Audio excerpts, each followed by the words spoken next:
আমি বলুম না, আমার শরম করে।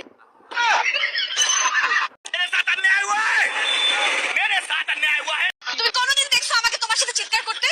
না, আমি কি কোনোদিন চিৎকার করছি তোমার সাথে? কখনো না। আমি অন্য কারোর সাথে চিৎকার করছি? না না, তুমি কেন আমার সাথে চিৎকার করলা? আর কখনো হবে না। সরি বলো। যদি তোর ডাক শুনে কেউ না আসে তো পরে ডাকলে একদমই যাবে না। যাবে না মানে যাবে না, একদমই যাবে না। ও দেখ, গেট আপ লইছি, গেট আপ।